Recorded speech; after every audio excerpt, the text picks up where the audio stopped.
I offer my most loving and prayerful salutations at the lotus feet of my beloved Sadguru, Bhagavan Sri Sathya Sai Baba. Dear sisters, my dear brothers, it is such an honor, such a privilege to be once again part of this wonderful satsang, wonderful gathering, spent in the divine company of Sai, invoking him in the depths of silence within our hearts.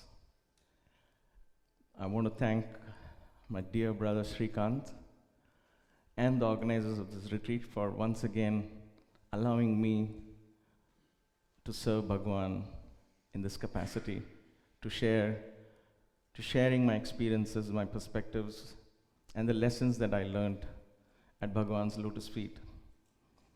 Throughout the years that I stayed in Prashantanilayam, and I continue to learn every single day of my life. Let me begin with a disclaimer. And that disclaimer is a story of 6 blind men who wanted to discover the elephant. And so one good Samaritan took all these 6 people to the elephant and said, you guys can't see the elephant, but you can feel the elephant and come to your conclusions as to what the elephant is like.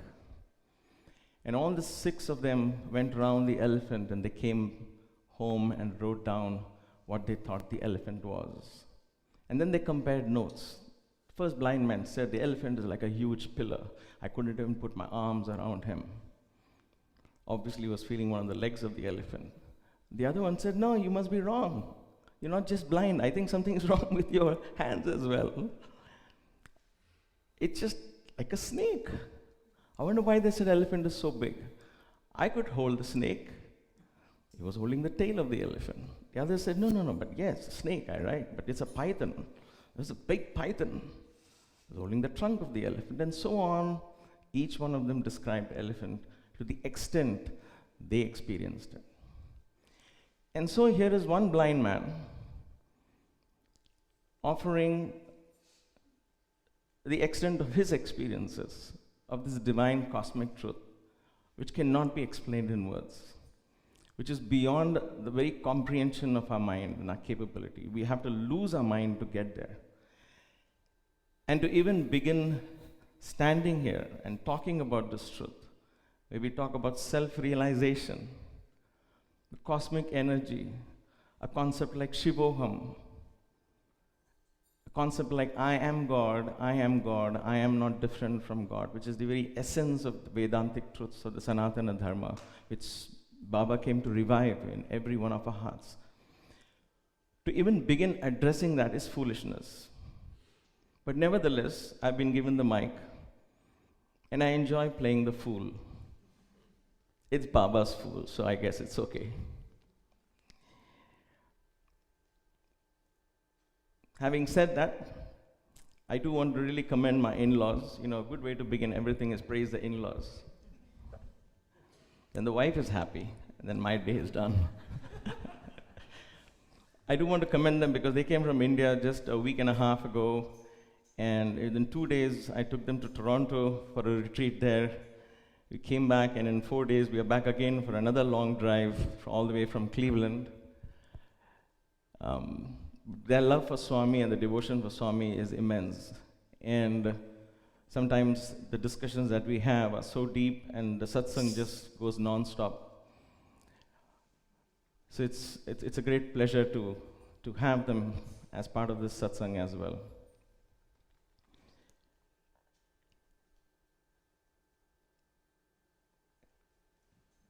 The quest of the self.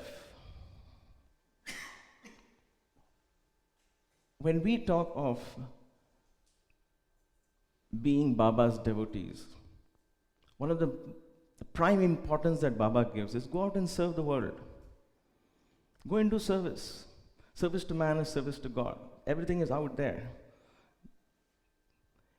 And one would wonder, where does this play a role Isn't it just easier to roll up your sleeves, go out and feed the poor, or do some seva and come back and say, you know what, I feel good, I helped somebody. When there's so much things to be done out there, especially when you hear things like what happened in Las Vegas a few weeks ago, or a few days ago, I guess. It's shocking. You see, there's so much to be done out there. Why do I waste my time or spend my time going within? What is this quest of the self? I don't need to do this. It's too abstract, too complicated.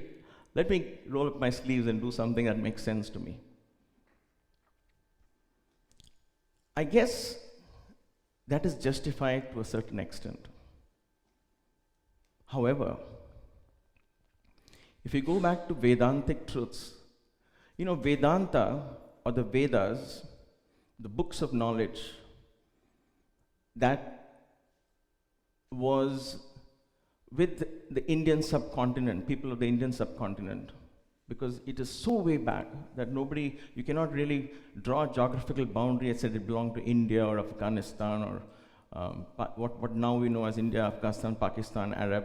Nobody knows. It's the Indian subcontinent, a huge landmass, had access to this tremendous wealth of knowledge. This was so many thousands of years ago. And some of those books are so fascinating that there is one treatise called the Surya Siddhanta, the principles of the creation as it is given by Sun God himself. Surya Siddhanta, which is used in very traditional Vedic astrology. And they describe this diameter of Saturn.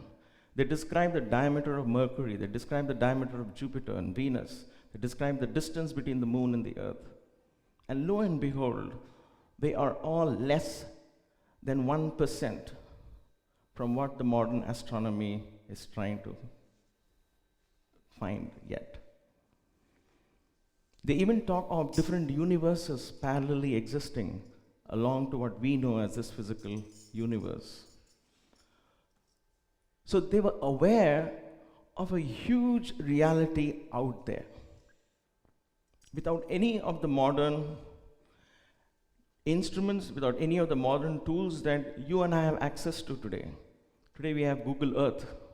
See how fascinating that is. I love to play with it. You just type some place and then you go there, you can have a 3D version of Google Earth. Without that, we would have no idea what a place looks like. And yet, thousands of years ago, thousands. In fact, there are researchers that point that this was 2 million years ago that these books were in vogue. It's very difficult to prove that or disprove that. So we will leave that to the experts to keep researching. It really doesn't matter. The knowledge is still available. Without any of the modern instruments, they were able to grasp the mysteries of the universe. How did they do that? And the reason I'm going here is because when we talk of going out there to serve the people, going out there to do something, going out there to change the world, to make an impact on the world, let's look at what our sages and seers did. How were they able to grasp the mysteries of the universe? Baba would say, they knew that one thing by which everything else was known. Baba makes things so simple. He'll just say something and he'll walk away. And they'll think, oh, that was it. And then you say, wait a minute, what was that again? They knew one thing by which everything else was known. Know that by which everything else is known. Baba would say, everything in the universe will be available to you if you know that one thing. What is that one thing? And that was the essence of his education program, where he said education is for life, not for living. What kind of education? What is it that we need to know? By which everything else will be known. You'll know how to save the world, you'll know how to change the world, you'll know where to go, what to speak, what to do. But what is that one thing that you need to know? Baba would say, that is the Vedantic truth. They said, know thyself. If you know yourself, you would know everything that is there to be known. It is very simple and yet very, very profound. When I was young, and now I talk like an old man, back in those days, well, I went to Swami when I was 17, going into 18 years. Puttaparthi was starting a new college, and my father was somewhere in Haryana, somewhere in the north, and we couldn't find a college. And then he heard this education is free. He said, go, go, go. Until then, they were all staunch devotees. They didn't like the look of Swami. They said, he doesn't look like a spiritual man. You see how conditioned we are. We'll talk about that in the course of these 2.5 days. You're going to see a lot of me here. So bear with me. They didn't like the look of him. He was too flashy. He didn't have the beard. He didn't have the frail look. He didn't have the starved look. He was not old and feeble, which made the holy man really shine. Yes, and the beard too. Here he was flashy, handsome, clean. So he didn't fit into the definition of their spiritual gurus. But then when my father heard that education was free, he said, yeah, go study and come. Don't get too involved, go and come. And that's how I got into Swami. My parents were not devotees. Nobody in my family, they were all strong devotees of Shiva, being South Indians, and then they have the son, Kartikeya. So we were all lineages, hundreds of years of following a strict lineage. And so Sai Baba had no place. In fact, my grandmother cried the day I went to Puttaparthi. She told my father and my mother that you'll have really done a horrible mistake by sending him there. He's going to get hypnotized, or he's going to change his religion. I don't know what is going to happen. She threw a tantrum. But then there was really no choice. Circumstances were such that a place where I could stay and study at minimal cost, in fact, free education was the best bet. And so those were the circumstances in which I came to Swami. I had to learn to pray to a human being, because I saw, what is this? How can you pray to somebody who's got 2 arms and 2 legs? I'm used to Kartikeya with a spear and 6 heads, 1 head. He has no weapons.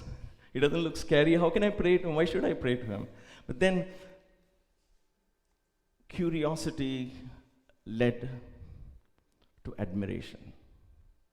Admiration led to love and devotion and surrender. All this happened. When, how, I cannot put a date to it.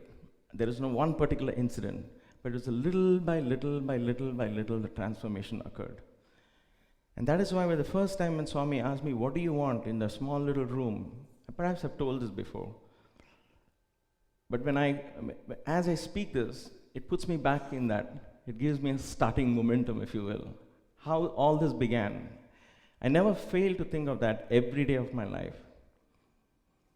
And I'm so grateful that I had that chance to examine Swami. You know, Swami would say in Satyam Sundaram, in the book written by Professor Kasturi, he says, Baba would often say, come, examine me, experience me, understand me. Then if you want, you believe in me.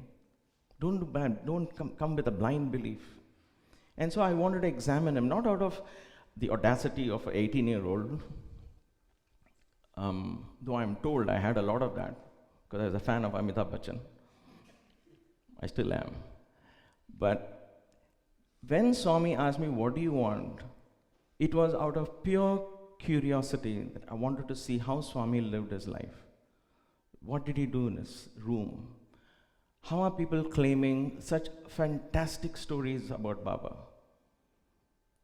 And if those, even an iota of those are true, then my life would change completely. But I needed that proof myself, and I didn't get it straight away. It took me almost 1.5 years of my stay there, of me constantly looking at Swami and saying, where is my guru in Sai Baba? Where is my guru, my teacher? I want my teacher. I want to have that personal relationship.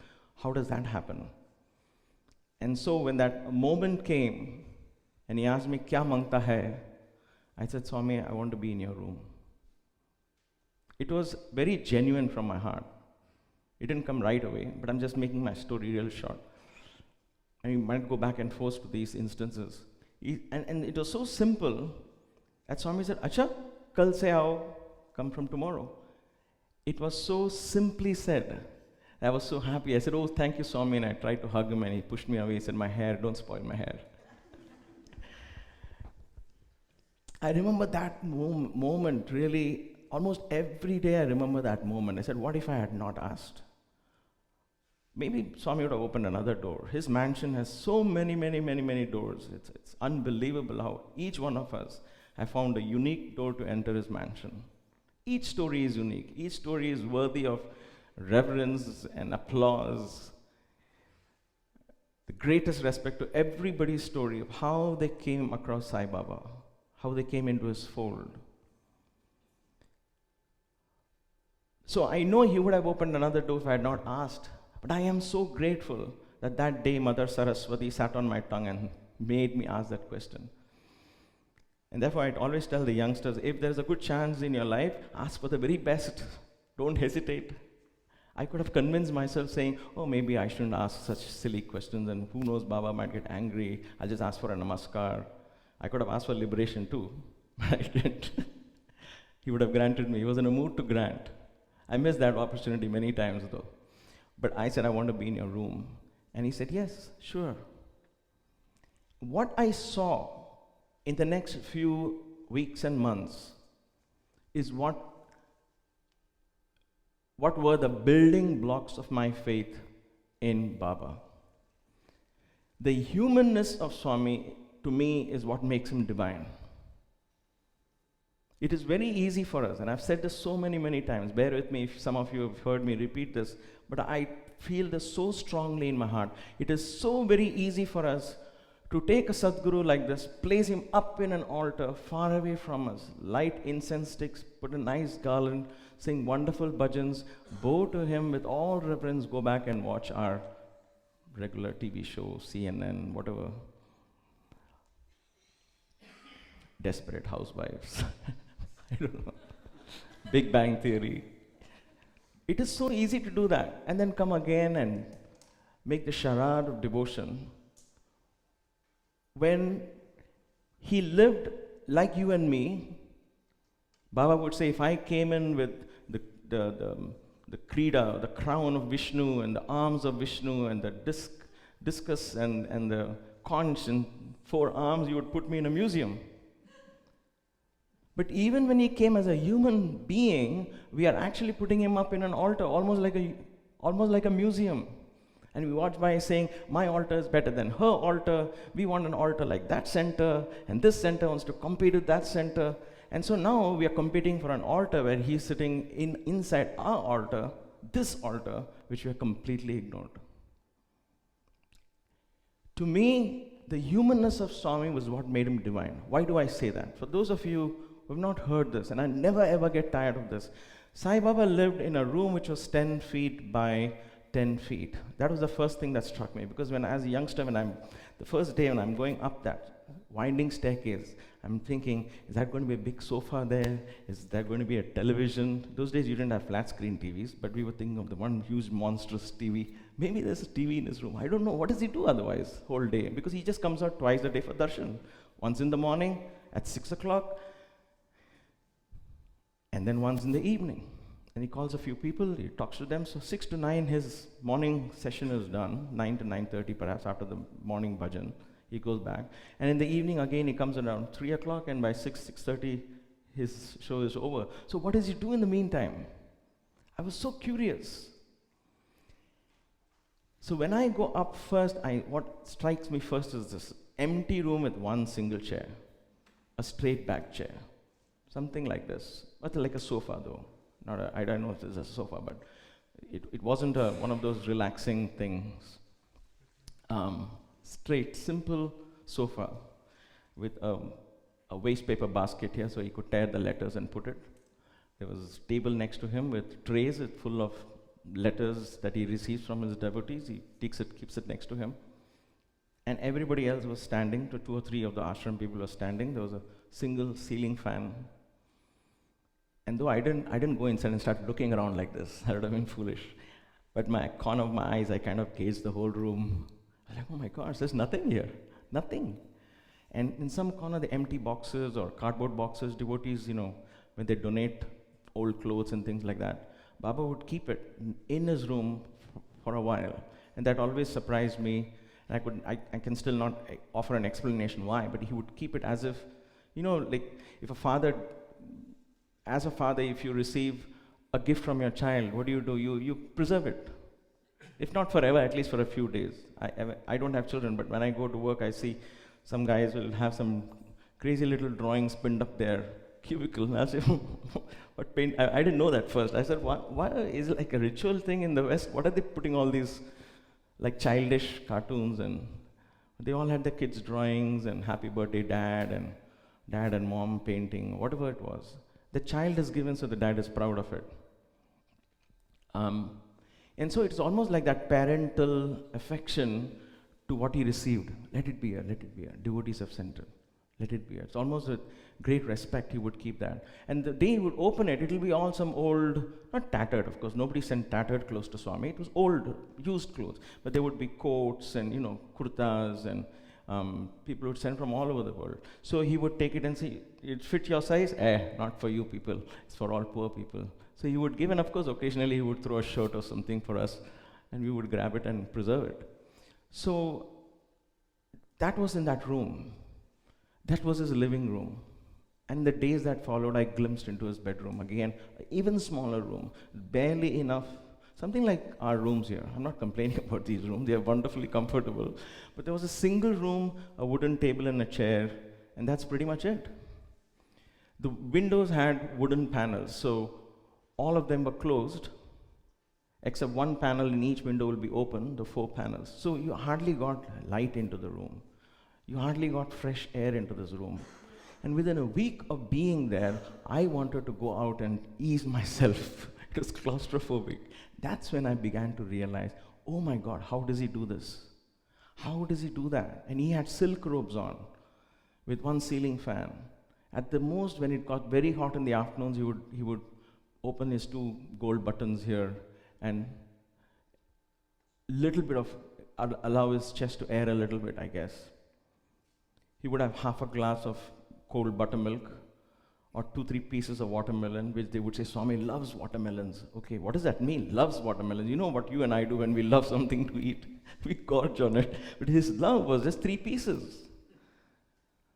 So when I saw that intense, austere physical life that Swami led, as opposed to what he demonstrated outside, going in the Benz, sitting on silver thrones and appearing to be flashy, I said, wait a minute, this is exactly the opposite I'm used to seeing. I'm used to seeing simplicity portrayed outside, but a flashy, hypocritical life on the inside. But this is exactly the other way around. He's very open about being sitting on the throne, but in his room, he doesn't have a throne. He had the cheapest towels that he would use for his body because he said they will get dry faster. Because there is no sunlight here, they will dry faster. I'll have those crispy towels. I don't like the Turkish towels. It's called the tortumundu. It is those Kerala thing they will get. It's very simple. It hardly wraps around your body. It's just simple, but you can squeeze it like this and dry it. He would make us say, squeeze it properly. It has to dry by evening. And so you would see that simplicity struck us. For whom did he do this? Did he do it to impress us or impress devotees with the cameras capturing a reality show of how Sai Baba lived? No, nobody knows this. Nobody knew this. None of us knew this. I didn't know it till I had to go and experience firsthand. Nobody spoke about these things. He did it because, to me, he had an access to something beautiful, something infinite within him. He was not limited by that 4 heavy stoned walls. He was not limited by lack of sunlight or lack of fresh air. That did not spoil his mood. There was always the freshness in who he was. And to me, that was the beginnings of deep spirituality. I said, he has an access to a Disney world inside. He has an access to that infinite energy that he talks about. And forgive me if I say he has an access. He said, he is that energy. He identified himself with that infinite energy. And he said, I am that, you are that as well. I am God. And he gave us this mantra in 1983, November, on his birthday. He said, this is the gift, take it. I am God, I am God, I am not different from God. Say this every day. I am Akhanda Parabrahman. I am indivisible absolute, Satchit Ananda. Grief, anxiety can never affect me. Fear cannot enter me. I am ever content. What fascinating energy and power is that? Once, 2 or 3 of us were sitting with Swami, and there was a very beautiful conversation. I don't exactly remember all the details of it. These kind of memories come back in flashes when I'm reading something else, and I say, oh, wait a minute. Something comes back to my memory. And so I remember this beautiful dialogue with Swami and the student who was sitting next to me. He said, Swami, you are God, you can do everything. What is there for you? And Swami laughed and said, Ade mi pichi buddhi. He said, your brains are like that, so limited. You are God, you are God. He made a face. You are also God. You don't know it, I know it. Ade, that's the difference. Then he added that. Do you know the real difference between you and me? And we all kept quiet. And Swami said, very simply, yet very profound statement. And I want all of us to take this home, because we ask ourselves, before I let this out, we ask ourselves, how do I know I'm progress in spirituality? How do I know I'm self-realized? How do I know I've attained enlightenment? How do I know that? Where's my gauge, right? This, to me, was the gauge. Swami said, the difference between you and me is you think you're a small speck in the universe. The universe is big and I'm very small. Correct kada? He asked. Prapancham ento peddaga unti nenemo chinnaga untannanu. We thought that is humility, so we all said yes, Swami. We thought we were going to get a pat on our back. And he said, I think this universe is a speck in me. This universe is a speck in me. What a difference in perspective. What the caterpillar calls the end, the master calls it the butterfly. That is the beauty of that perspective.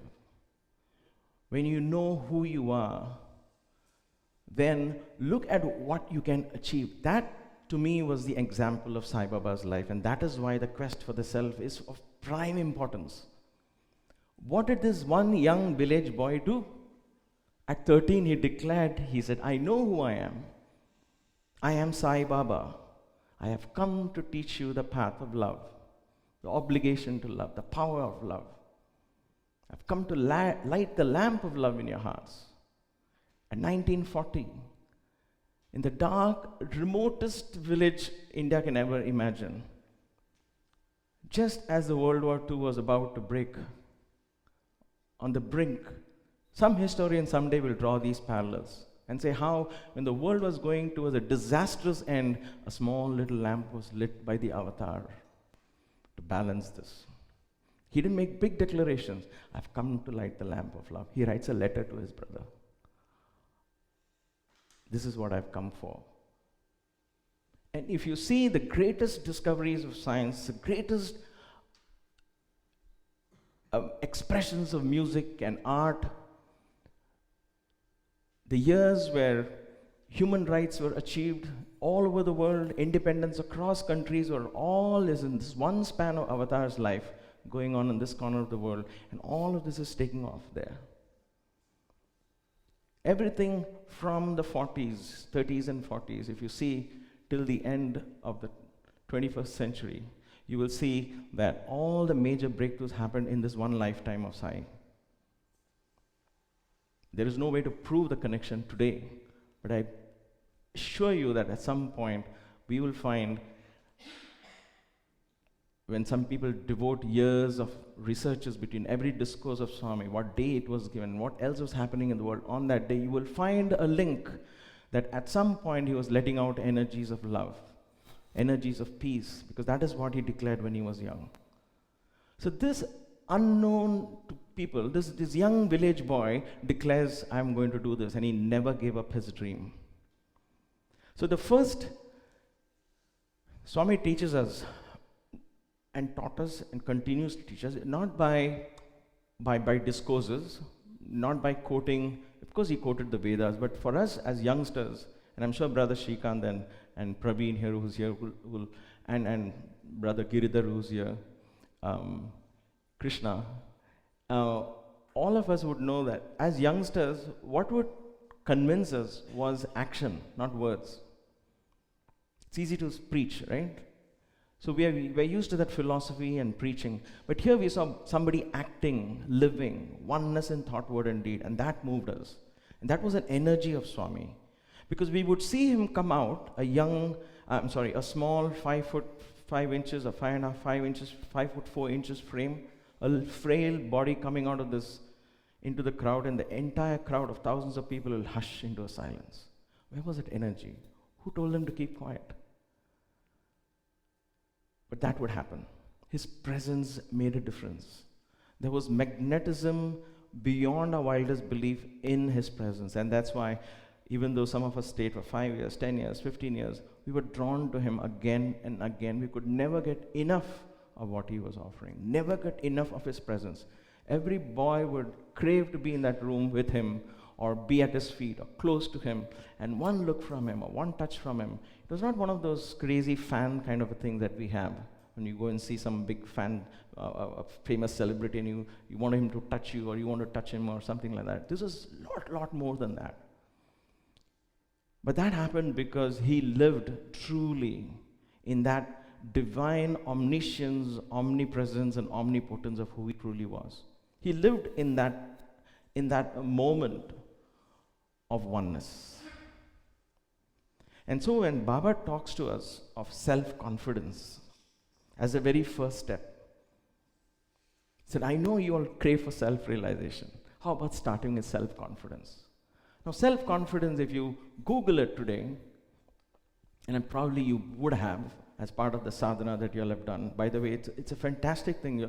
Your region is really setting an example to the whole world, and I think you all should publish what you all are doing, and in some form way, so that some form or some manner, so that other centers can take this inspiration and really do the systematic analysis, understanding, and studying of Swami's discourses. Because wherever I go, I see a lot more interest in singing bhajans, and you're not singing, I'm not singing, I'm not getting a chance to sing, which to sing, what to sing. But then the importance of Swami's teachings and what he stood for is always taken a second step. This is one of the regions that really have taken that leadership role. So I really commend you all for that from the bottom of my heart. And it's so wonderful to see that there is real interest in that spiritual expansion of our own consciousness, because that is what he came for. That is what he said. That, to me, if we miss that, we are missing the essence of Sai incarnation. We are adding him to making one more God to the list of our never-ending gods and goddesses we already have. And then we offer him things which he doesn't eat, and we eat it ourselves. We already started doing that. He doesn't take sweets. We offer him sweets. He doesn't eat anything. He wouldn't eat most of the food that you and I eat, but yet for his birthday we make it a big feast. So we already started doing things which Swami really doesn't represent. So forget Ganesha and feeding him modak and sweets, and forget Krishna feeding him butter and other sweets. We already started doing that to Swami. So it's very easy to fall into that kind of a race, if you will. But then to stay back and say, let us examine what Swami stood for. What was his messages? And so, as youngsters, we saw Baba in action, in one with his thought, word, and deed, every day. So when he talks to us of self-confidence, it is almost the confidence that we saw in him. Because I would think, how come this person who's dropped out of school, 8th grade, good thing she's not listening. So, when you drop out of school in 8th grade, and then you're setting up a university, where's the connection? Where do you get that confidence from? Not only are you setting up the university, you're saying, let the vice chancellors come, I will talk to them. Well, wait a minute. Do you know what to talk? How many of us have been in that situation when we look back and say, oh, no, no, no, no, I have no background in this. Don't put me there. I don't want to be in that. We're quick to fall back and justify why I cannot fit into that role. Because we're afraid, we lack that confidence. And yet, Baba demonstrated that confidence. If he had done what he had done in his lifetime, with a Harvard degree, we would have said, you know what, it's because of his degree he did that. Oh yeah, even if I had a Harvard degree, I would have done that. He said, okay, let me drop out of school, best. I'll prove it. You know, when I was young, and I was growing up in a Catholic school, and they told us stories of Jesus being brought up in a manger, he was a carpenter's son, and I used to think, we are struggling here to meet our bills. This carpenter's son, how could he do so much? How can a carpenter's son do that? Then I come home, they tell me stories of Krishna, and Krishna is a cow herd. He was taking the cows to graze, and look at, he became the emperor. I was like, yeah, give me a break. How can that happen? Cow herd becoming. Of course, Modi did that. He was selling tea and he became the prime minister. But that is because of spirituality. He had a spiritual background. But we won't go into that now. But when I heard of these avatars, I could not believe them. I could not believe these stories. I thought these were just fantasy tales being told, mythology, right? Rama was sent to the forest, he lost his whole kingdom, and yet he somehow came back and he became the emperor. I mean, how does it happen? After 14 years, not after 2 months or 3 months. After 14 years, people forget who you are. You don't look the same. And he comes back and becomes the emperor. How do these things happen? And then you see Swami. Sai Baba repeated every single story of these avatars. He did not have education. Okay, so was he son of a multimillionaire, a rich landlord? No. He would tell us that they wouldn't have money to stitch buttons on a shirt, so they would be asked to take thorns and keep their shirts together as they go to those schools or wherever they went. That's how he was brought up and raised. And yet, look at the amount of confidence that he portrayed when he stepped out to give darshan, when he stepped out to meet the leaders of the world, scientists, engineers, doctors, name the highest of the highest in education, and he would meet them. So where did that come from, that confidence? To me, self-confidence, the way I understand Swami's, is directly related to the first human value Swami talks about, Sathya, truth. Self-confidence equals truth, meaning, what is your inner truth? Who are you? Who are you truly inside? What is the core belief that drives you? That is what helps us develop self-confidence. What is that innermost energy that drives you? If you Google self-confidence today, as I mentioned a few minutes before, you will see, okay, for self-confidence, you have to dress this way, speak in a particular manner, your body language should be like this, the tone of your voice should be like this. If you want to communicate, this is all your focus. Remember the 10 points to successful self-confident person, or 15, or 21, or 7, or 3. None of them will ask you these fundamental questions. What is driving you? What is inside of you? What is that core belief? If I think I am the body, and I used to ask this, and watching Swami, I was thinking, does he think he's the body? I mean, but it can't be. The body is so frail. The body is not educated. The body is nothing. It's from a village, only knowing one language to speak. How does he manage to get devotees from all over the world? It just beats logic. This is not days of the social media. Okay, he was not sitting and posting blogs and Instagramming or Snapchatting or whatever it is that people want to do to be famous. He was not building network at all. He was hiding himself in the remote corners. There was no proper roads leading to Puttaparthi, and yet look how it grew. So what is it, that energy that defies all known laws of management? What is that energy that defies all known laws of physics and science? That energy which helps you fulfill everything that you ever wanted. What is that energy? To me, that energy is deep within, sitting inside as your core belief. What is your core belief? When you look into the mirror, who do you see? If I think I am the body, then I'm limited by the way I look, from where I come from, my culture, my background, my childhood, and I have a whole lot of things to cry about if I wanted to, if I choose to. And therefore, my confidence is limited to that extent. You know, Will Smith, there was a, thanks to WhatsApp, you get some good things also once in a while. I saw a nice short video clip of Will Smith. You all know Will Smith, the Prince of Bel-Air. So he talks, and he came out with a beautiful statement that caught my attention. He says, the best things in life are on the other side of your maximum fear. Fear is what holds us back. If it is body, if I think I'm the body, then I'm always afraid, because our physical existence owes its existence to the instinct of fear, the fear of survival. And so the best things, Will Smith said, is on the other side of maximum fear. And he says, this is how I learned it. He said, one night they all got drunk with friends and all that. They had too many beers, and then they decided the next day morning they're going to go sky jumping in parachute, skydiving, correct? Skydiving. And Will Smith said, yeah, let me also join you guys. And then he gets up next morning, he says, what did I do? Oh my gosh, what was I thinking? He couldn't back out now because he didn't want to fall from the grace. So he said, I couldn't back out, and then the fear gripped him. He said, I was not on the plane yet. I wasn't jumping off the plane. I was still 2 hours away, but I was terrified already. I couldn't have my breakfast. I couldn't drink my morning coffee. I couldn't do anything. I was just terrified already.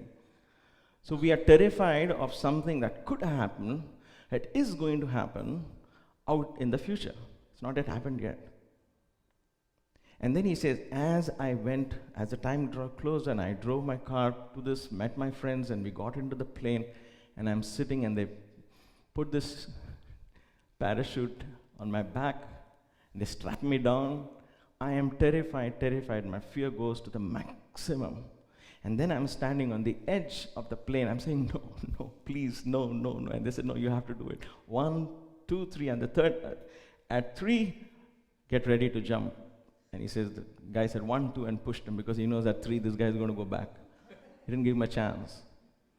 He said, at the moment I jumped off the plane, until then my fear was just building up to a ridiculous extent that I was almost paralyzed. But the moment I jumped, and then I saw the beauty and the freedom, suddenly fear vanished.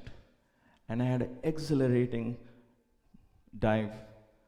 The parachute opened, and he obviously enjoyed it. And he lived to tell the story.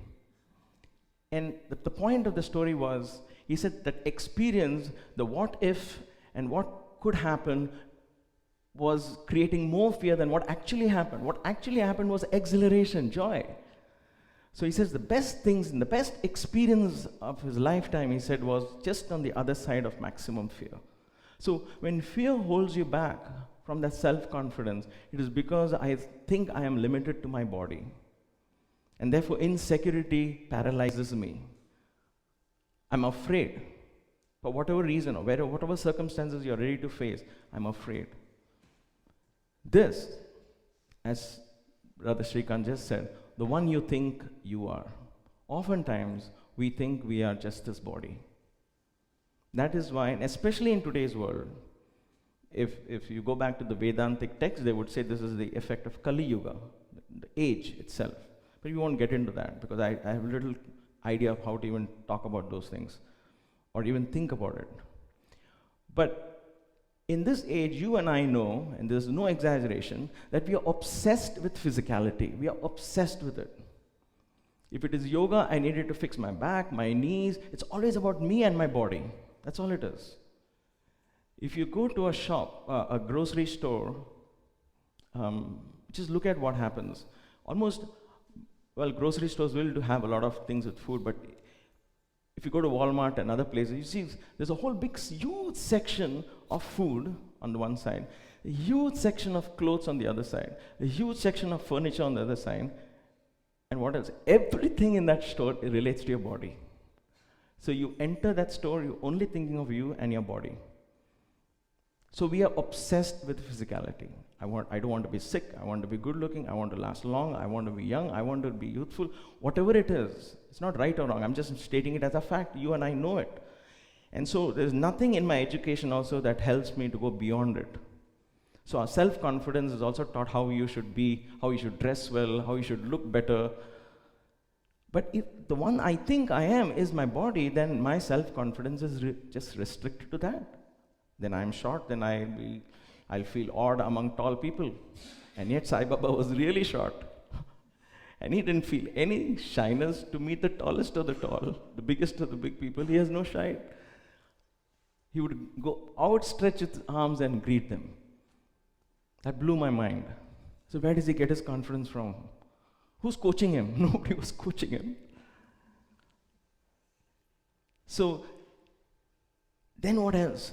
If I think I am my mind, are my thoughts that gives me confidence? My moods, my education, the knowing that I have, the learning that I've accumulated, is that what's giving me confidence? But that is what I project to the world, as if I know something. That is what others think I am. Others think I am based on what I project out. You know how we go into Facebook, everybody is happy in Facebook. They are the best of holidays. They're always in the best of dresses. Because they want to project, and that's okay. But that's who they are. What I project out there is what others think I am. But is that really me? If I think I am the mind, then I shouldn't be afraid of taking decisions, but I am. And many times, we are afraid of taking decisions because we are afraid whether it will be correct or wrong.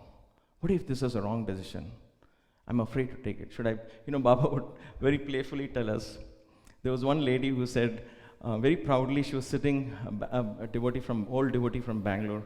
So Baba was talking and she said, very good devotee. And she was very proudly, she said, yes, I don't decide anything. Everything Baba decides.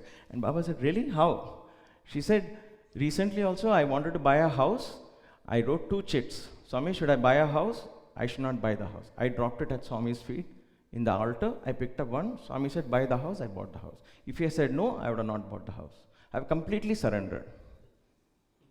Swami said, you had only 2 choices you gave me. You didn't give me more choice. And then he laughed and he said, see what it is. Should I take this job or should I not take this job? What if you should not do both? Maybe there's a third choice. You don't give me the third choice. So he said, this is not the kind of surrender that Swami talks about. We are afraid to take the decision, so you conveniently pass it off thinking somebody will take it from me. So I'll blame him tomorrow. I can sing the Daya Karo song or say, why Swami, why are you testing me, and cry and appease myself saying this is my karma, get into all that drama. Here's an anecdote. And I came across this very nice anecdote. And this is the situation we all face in our lives, every day of our lives. Or at least in those moments when we have to take a decision. We are afraid because we are afraid it might be a wrong decision. And yet, we begin to realize that whether a decision is right or wrong is entirely depends on my expected outcome. I decide expecting an outcome. If that doesn't turn out, then I say my decision was wrong. If that turns out, then I say my decision is correct. Here is a very nice riddle. There are 2 tracks, railway tracks. One of them is very rarely used because it's under repairs. It's not safe to be used by trains. Alongside is an active railway track, which continuously trains are coming and going. 6 kids decide to play on the tracks that evening. And they started playing on the active track, quite unaware of the traffic that is there and the danger to their lives. One child realizes and he says, hey, listen, we should not be playing on this track. Let's go a little distant and play on that unused track. The others say, you're scared, you're afraid, you do what you want. So this one child saying, I'll do the right thing, he walks to the unused track. And now as the train is speeding down, the guard who's standing there, the driver, who could switch, he sees these children on this track, he sees that one child on the other track. And therefore the question that is asked in a situation like this is, what should the guard do? He cannot stop the train. Should he go through the main active track? Or he sees 5 children versus 1 child, and should he take the unused track and says, I will at least save the 5 children and sacrifice this 1 child. But this 1 child took the right decision. But then what about people in the train? You just can't take an unused track and sacrifice all the people's lives in the train. So what is the right decision here? There is no right decision. And this is the kind of situations we find ourselves in lives. There's really no black and white in life. There is no right and wrong decisions, but decisions have to be taken. And that is where confidence comes from. You take the confidence, take the decision with the preparedness to meet any outcome that that decision presents you as a gift from the Supreme.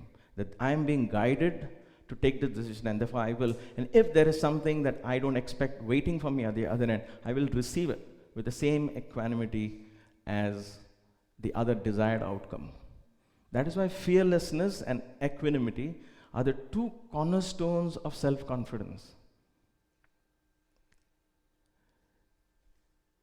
So if I am not the body, which causes insecurity, who I think I am, if I'm not the mind, what others think I am, who am I then? Am I something more? Is there something more within me? And that is where we enter into this arena of spirituality. Things which are invisible and unseen, and I'm sure all of us will agree on this, are oftentimes more powerful than things that are seen. Correct? Mathematics, for example, the numbers are so real. Who has seen number 1? Have you seen number 2? What about number 9? How about 0? Nobody has seen it, but yet the entire laws of science is based on something like that. Then why can't the laws of spirituality be based on the laws of the spirit, of cosmic intelligence? How can a scientist say, how can we experience cosmic intelligence? Where is God? Show me. You tell him, show me number 9, I'll show you God. Show me number 3. Where is number 3? So the unseen and the invisible lies the greatest of energy. Swami would often tell us, my hand there is nothing. And yet in this nothing lies everything. And this is what I told you, how he proved in his life that you give me nothing, I'll build an empire. Not for myself, for the world. And he harnessed the energies of the universe to fulfill his mission. He told me once, if your heart is pure and selfless, and I carry this message with me, this inspires me every day of my life. He said, if your heart is pure and selfless, the energies of the universe will come to serve you. They will come to serve you. You don't have to ask. He said, from all the 9 grahas are planets, he said, the anugraha will come. Your heart has to be open. That is all you need to do. And therefore, so how do we do that? So what is the quality of the truly self-confident person? And Baba himself gives his answer as well, in one simple word. He said, surrender. If you surrender, you'll be the most confident person. And let me make that a little more clearer. Because we just said, oh my God, I don't want him to take decisions, and now you're saying surrender to him. But therein lies the beauty. The concept of surrender is not you giving up your willingness to decide and looking up to some other energy to decide, but your willingness to give up your fear, your willingness to give up your desires, and ready to accept the outcome as it presents itself. You see, there is an infinite energy, and I say this from my heart, and this is my utmost belief. This is my core belief that drives me. And if time permits, if the context makes sense, on Sunday I will share with you a beautiful miracle that is currently unfolding in my life. I myself can't put my finger on it as yet, but I will show you how Swami actually proves every single step of every single this cosmic energy that we're talking about. And I'm praying to him to guide me, to give me the strength to share it with you. And we'll see if he wills it. But this is my core belief, that there is this infinite cosmic intelligence that all this is made up of. The ultimate material, the God particle, is not a physical thing. Science is already coming to its very end, and they're entering the realms of consciousness. They're saying this has to be, the building block of matter has to be energy. This was written in the Vedas thousands of years ago. So not only are these materials made up of this infinite energy, the very fact that I call it infinite energy is killing it. You can call it consciousness, Christ consciousness, Krishna, Rama, Shiva, or infinite energy, intelligence. These are labels we give ourselves based on what our understanding is. But think of this as abstract as you can. This infinite powerful energy that builds these matter, and not only builds these material world, but also fills the interspaces of all these universes. There's not a single space that this intelligence doesn't exist. This powerful, intelligent cosmic. And in this power, in this sea of energy, when a thought manifests itself, it has to but manifest physically exactly as it is originally conceived. There is no second thoughts about it. What I'm trying to say is, within us, if a thought emerges as a desire, we only have to take it out of our limited context and place it into this ocean of consciousness. In other words, surrender it. Say, this is not my thought, you handle it. And whatever is the outcome, I'm willing to accept it. And in you will know a better manifestation of this than I could ever imagine. Because when I put I, then my ego, my fear, my limited idea of who I am, all of that is going to guide this thought. It might find manifestation, but then I don't want to do it. You do it. You know, when Swami tells us this beautiful story of Krishna and Arjuna, Krishna is looking at a bird and he's saying, Arjuna, look at that crow. Isn't it beautiful? And Arjuna looks and says, yes, Krishna, the crow is beautiful. And Krishna says, I'm sorry, it's a parrot.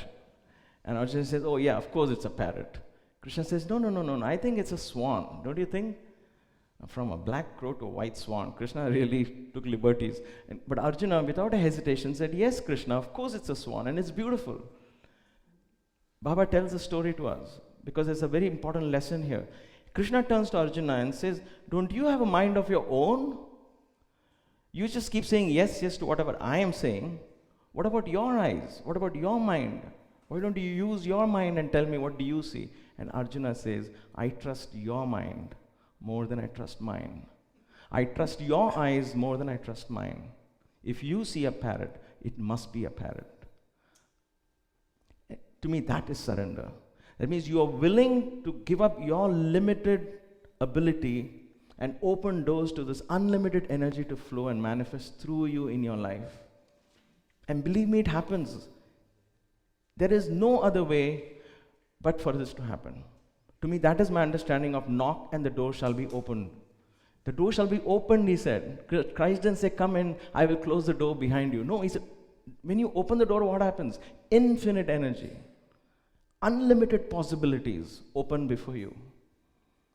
And they all come, however impossible it may seem. And this is why I say, if I have to prove this, I have to share that personal experience of mine, which is unfolding at this point in my life. It's so fresh and it's so beautiful that even I'm trying to put my arms around it.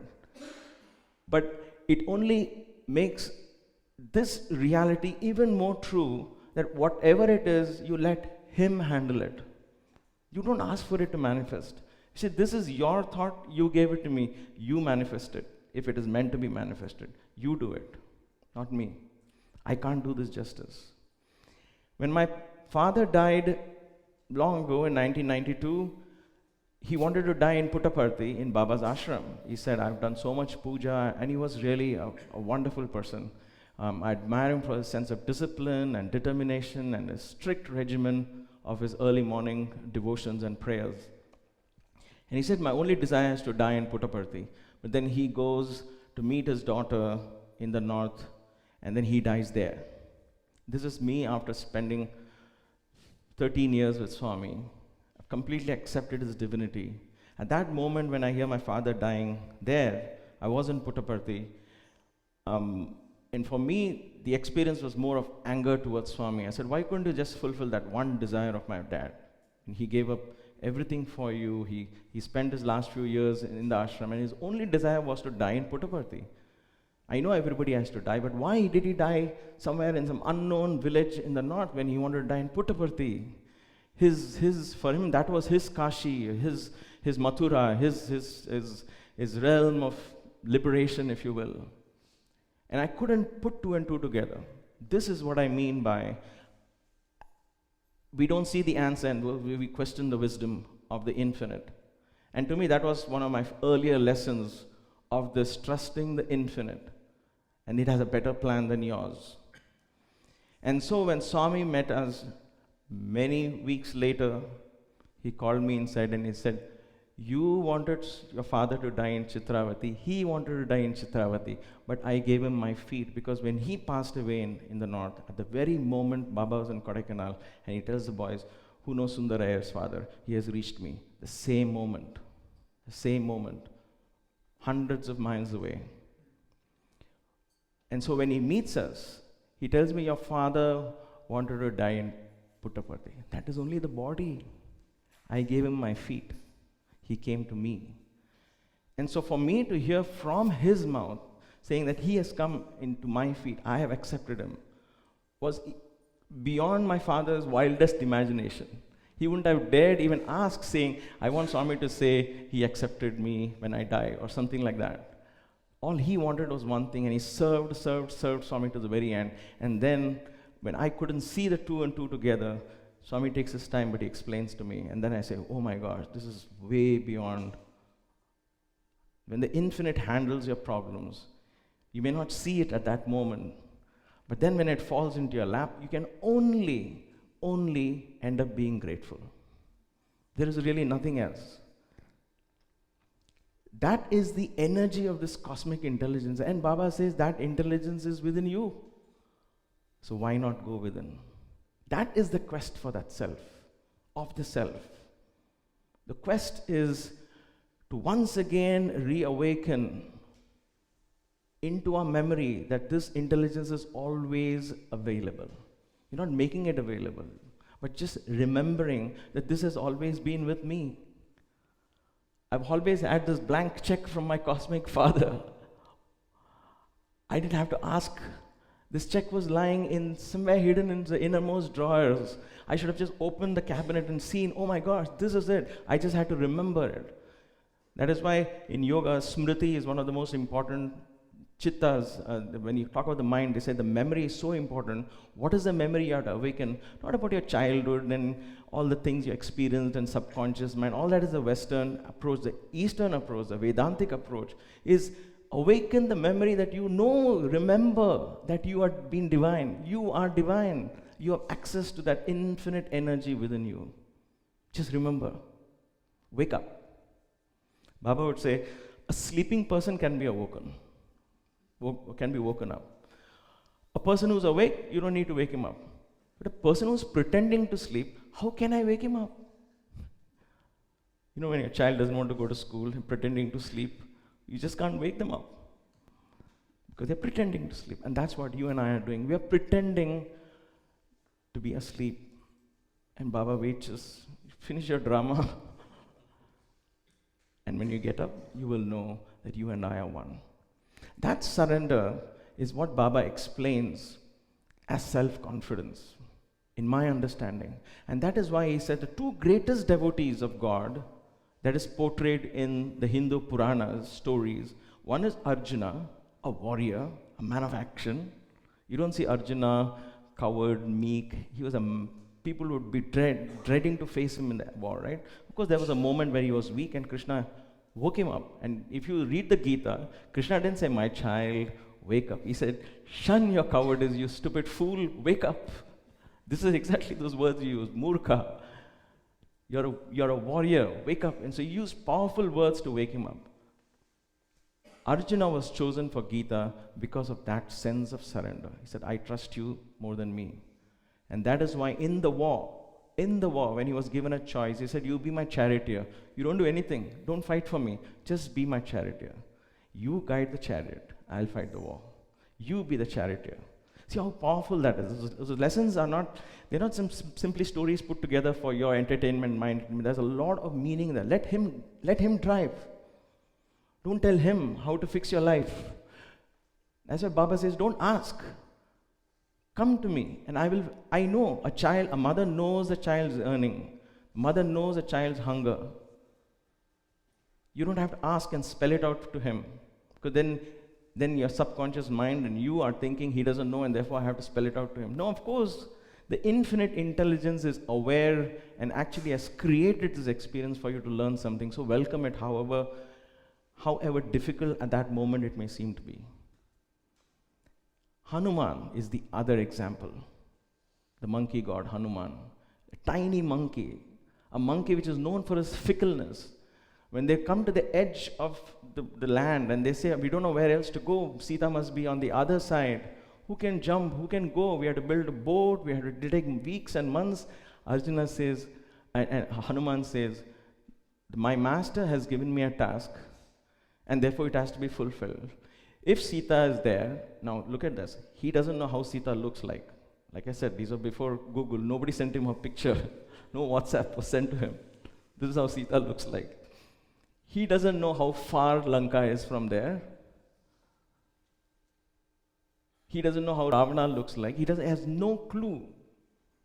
He's not even aware of his own strength. But he has one task. My master has told me, and if there's a possibility, let me check it out. I am not the doer, he's the doer. And so he takes a leap of faith. To me, that's astounding. That is astounding to me, because that is truly the mark of surrender. That you trust him and his word. If he has given you a task, it should be fulfilled. That's it, period. It's not you are the doer, I'm humble devotee, Swami, who am I? You chose me. No. He has given you. You don't have a choice. Allow that energy to manifest through you. You just have to allow it. And when it doesn't manifest, it's because I am creating those blocks. Out of my fear, out of my arrogance, ignorance, trepidity, because I identify myself with my body, I identify myself with my mind, I rarely identify myself with that same source which flowed through Bhagwan's thoughts, words, and deeds. And that is why Baba would often tell us this story. He said, somebody asked Hanuman, what is your relationship with Rama? How come you're doing all this? So what is your relationship with Lord Rama? Hanuman says, when I identify myself with my body, and I'm saying this because you might say, okay, so shouldn't we sing bhajans? Shouldn't we do worship puja? Or shouldn't put a garland? I mean, I like doing that. I love singing songs to him. Shouldn't we do that? Of course you can, and this is how. Hanuman says, when I think I am the body, then I am a servant and he is my master. When I think I am the mind, I am the devotee, he is my Lord. But when I identify myself with my spirit, then he and I are one. So there is always a scope for relationship. So it's okay to pray to him, sit and sing bhajans and cry. It's not wrong. But that means I'm thinking I'm the body. It's okay. Yes, Swami, I feel the separation. I want to cry today. Cry by all means. Open your heart and cry. That will bring you to a silence within. And then you will experience a deeper relationship between you and him. And maybe a light will glow and you'll see that oneness that always existed between Sai and you. There is no difference. And so one thing is not wrong. It doesn't negate the other, but it builds into the other. And it's a play. And Hanuman never said, I'm now transcended all that. I don't worship Rama anymore. He said, I love being a servant. Because there are times I think I am the body, so I love being a servant. When I close my eyes and sit and chant Ram, then Ram and I become one. And to me, that lesson, and this is all told by Swami, because there's a purpose in that. Swami said, it's okay to do this, okay to do that, but okay to do the final thing. Know that in all your relationships, I'm there. And I'm guiding you. And once you know this relationship, what else other than self-confidence can be your fundamental? Because Swami says that is the foundation for the house. Self-confidence is the foundation. Self-confidence is Sathya, truth. When you know your true inner being is one with the cosmic spirit, when you know that every wish of yours is already fulfilled, all you have to do is allow it to manifest. When you know that you are not different from God, then you have the best, uncorruptible self-confidence that can ever be. Thank you. Sai Ram.